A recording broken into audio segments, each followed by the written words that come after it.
Il était une fois un cultivateur qui est parti dans son champ pour semer le maïs. En pleine activité, il a aperçu une graine dans sa main qui a ouvert les yeux et la bouche et a commencé par pleurer en suppliant notre cultivateur de ne pas la jeter dans le sol parce qu'elle ne veut pas mourir. Et notre cultivateur en ce moment a commencé par lui expliquer tout le mécanisme, qu'elle mourra bien sûr, mais elle portera après beaucoup de fruits. Vitamine BS, la vitamine de la bénédiction pour nourrir votre foi. Bien-aimés dans le Seigneur, en ce dimanche, nous fêtons le baptême de notre Seigneur Jésus-Christ. Et l'évangile que l'Église nous propose pour notre méditation nous montre Jésus auprès de Jean pour se faire baptiser. Quelle humilité, quelle proximité. Lui qui étant dans la condition de Dieu, comme le disait Saint Paul, ne retient pas jalousement le rang qu'il égalait à Dieu, mais il s'est anéanti, prenant la condition du serviteur, justement pour nous montrer le chemin à suivre. En fêtant le baptême de notre Seigneur Jésus-Christ, nous sommes invités à nous rappeler, nous aussi, de notre baptême. À travers le baptême, il nous arrive exactement ce qui est arrivé à notre graine. Mourir pour donner beaucoup de fruits. Nous mourons dans le Christ pour renaître de nouveau. Nous mourons dans le Christ pour avoir une vie destinée à porter beaucoup de fruits.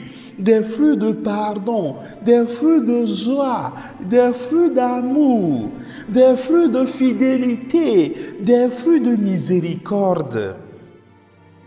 La plus grande question à se poser aujourd'hui est justement celle de savoir ce que nous faisons de notre baptême. Mon frère, ma sœur, que fais-tu de ton baptême? Comme cette graine, nous portons en nous un grand trésor que nous ignorons. Nous portons en nous la possibilité de donner vie. Nous portons en nous la possibilité de porter beaucoup de fruits. Nous sommes destinés à de grandes choses. Et cela commence justement à travers les petites choses de notre quotidien. Vivre son baptême, c'est avant tout aimer. Vivre son baptême, c'est prendre la décision de pardonner cette personne qui t'a beaucoup déçu, qui t'a beaucoup blessé.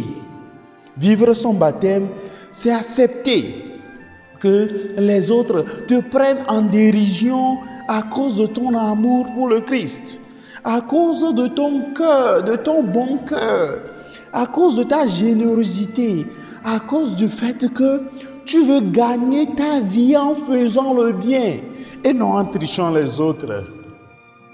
Vivre son baptême, c'est se lever et prendre en main son destin, en fixant bien sûr les yeux sur le Christ, au lieu d'attendre que tout ce que ton cœur désire pleuve d'en haut.